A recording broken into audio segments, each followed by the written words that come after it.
Shalom, shalom, shalom. Le habla Rabino Moshe Otero de los Caminos de Israel y quiero continuar con las series que hemos iniciado. Ya algún tiempo atrás hemos ya casi entrado en varios capítulos de estas series, videos, y en el día de hoy, en la mañana de hoy, vamos a continuar con el Talmud esencial y queremos ver lo que es la ética y la halajá en cuanto al Talmud. La halajá esencialmente es la ley esencial. Por virtud y de su estructura, continúa lo que es los elementos de la ética y en cierta forma general también vislumbre de la vida. Desde este punto de vista, hay una composición general y que es inflexible y se asemeja mucho a los códigos legales que no puede ser adaptado en cada eventualidad o circunstancias que surgen.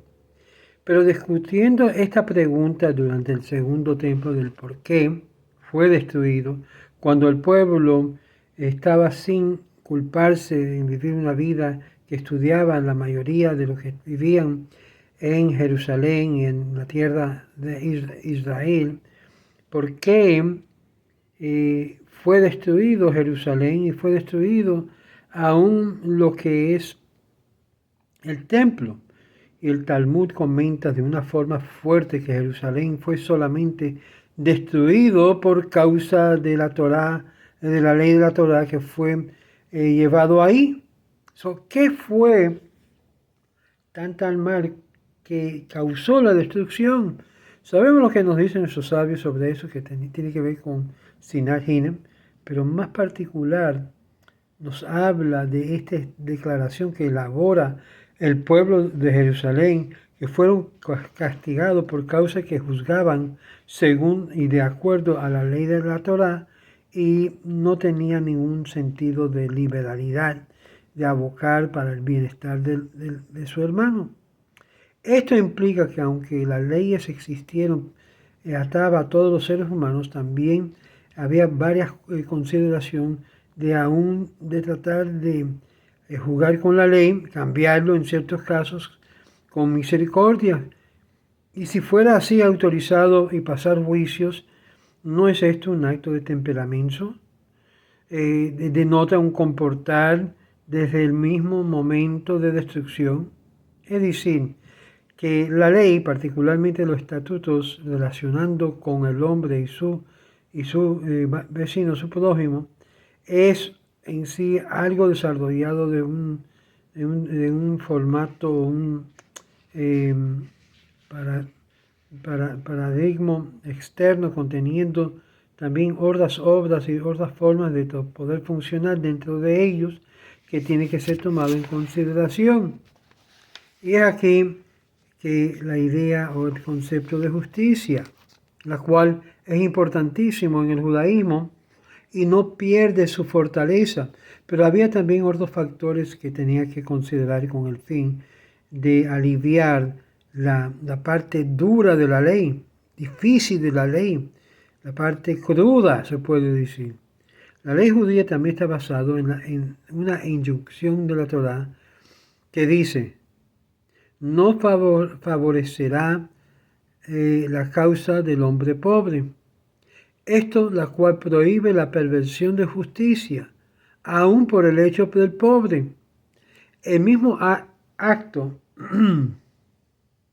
de esta instrucción, que es único en el mundo legislativo, fue creado para demostrar la tendencia de diferir al pobre de tal forma que era necesario de caucionar al pueblo. Es decir, pobrecito el pobre, le vamos a darle, tú sabes, un poquito adicional de vista buena. Entonces la Torah viene y el Talmud también exige que tengan consideración no del pobre, sino lo opuesto. Entonces cualquier cosa así puede ser también tomado de forma negativa. Entonces vamos a ver algunas cosas aquí que tienen que ver con esto mismo. Y perdona, tenía algo aquí en el, no sé qué era. Pero vamos a ir a entrar que la Torah nos instruye a juzgar cómo conducimos los casos involucrando al hombre rico como el hombre pobre. tiene que acordar según la ley, a veces empujar y hacer que el hombre pobre pague su deuda, aunque tiene que ser recompensado el pobre hombre de su propio bolsillo. La regla de esta liberalidad, que es Lifenim Mishurat Adin, normalmente está dentro de la línea de la ley y no se aplica universalmente, pero sirve como una forma interior del código que ata a todos los que están aspirando para un estándar más alto espiritualmente hablando. Y esto nos viene a rellamar los códigos que a veces nos sugiere que hay lo que son ciertos lineamientos entre el bien y el mal, la cual debe ser ignorado o en sí visto de forma nebuloso, pero meramente que la misericordia y la autorrenunciación debe ser ejercido.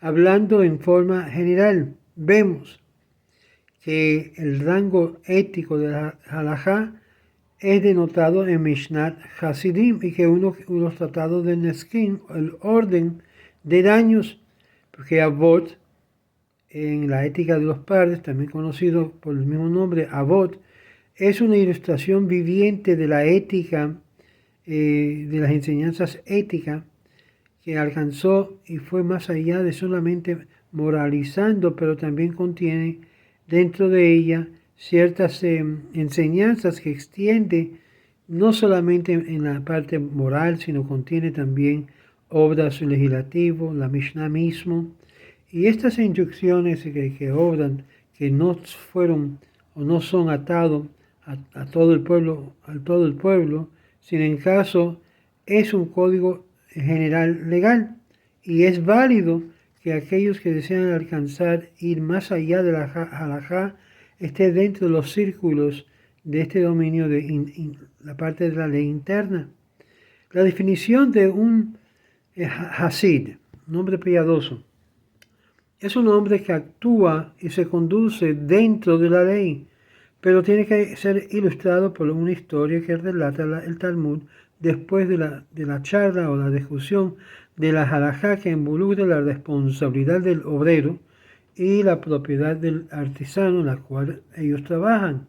Este debate resumen por la declaración que cada uno es dañado por su negligencia de parte del obrero. Los obreros están obligados a pagar los daños al dueño.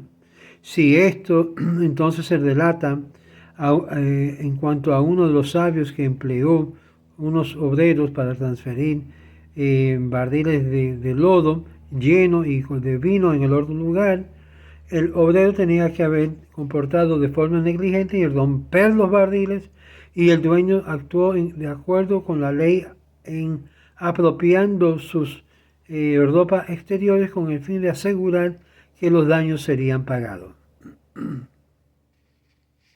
Estos obreros se quejaron a la gran Amorá Rab y ordenó a los sabios, y que fueron los discípulos en relativo, en familiar, a regresarle su ropa.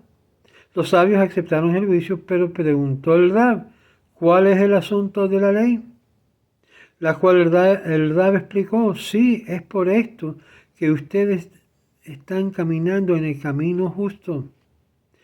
El obrero entonces se quejó al Rab y le dijo, pero somos hombres pobres, en la cual hemos trabajado todo el día y no tenemos nada para mostrar su dolor o dolores. Y el Rab entonces ordenó a los discípulos pagarles su salario. Y entonces los discípulos le pidieron si esto era la ley o no, la cual el Rab explicó, sí, así es, por la cual dice, los caminos del justo él preservará. Este diálogo sin duda es interpretado como los dicen los rabinos, que sus discípulos eran un hombre de su calibre, y por lo tanto cuando pudo lograr a tener una pérdida, él aspiró a hacer más que solamente dictar un código inflexible y legal, el Mishnat Hasidim, que no solamente una cuestión de lo que es libre albedrío, pero una obligación moral y también legal. Las leyes numerosas que fueron dentro del Código Civil pertenecen a preguntas de la responsabilidad moral en casos donde un hombre es exento de la ley humana y es culpable según la ley divina. Y es aquí cuando el daño que se mantiene no es responsabilidad legal hasta que ponen en fuerza por la corte, pero sí es una obligación moral de obligar a que sea compensado a su víctima. La ley de daños también contiene muchas de estas inyección moral en las cuales los sabios habían dicho que querían que se comportara piadosamente, pero no lo podía hacerlo de esa forma y observaban las reglas que fueron establecidas ahí. La tensión entre las esferas de ley y más allá fue más profundo que la expresión de este punto de vista de ley y prioridad y presidencia. En muchas esferas de la ley, cuando había un conflicto entre dos obligaciones, ciertas personas o cierta gente debería darle preferencia al orden, pero como es la norma legal, es que vuestra propia prioridad tiene sobre cualquier hombre. No es que ningún hombre está obligado a sufrir una pérdida a través de ayudando a un amigo. Si es restituido el objeto de la pérdida, envuelve la pérdida de tiempo y dinero de parte del que lo haya y no está obligado de llevar a cabo el precepto. Y obvio, vamos a pautar acá porque hay una segunda parte de este asunto de la ética y la halajá. Que el Eterno me le bendiga a cada uno de ustedes y mañana, Bezrat Hashem, vamos a continuar en esta parte de lo que es las éticas y la halajá en el Talmud. Shalom, shalom.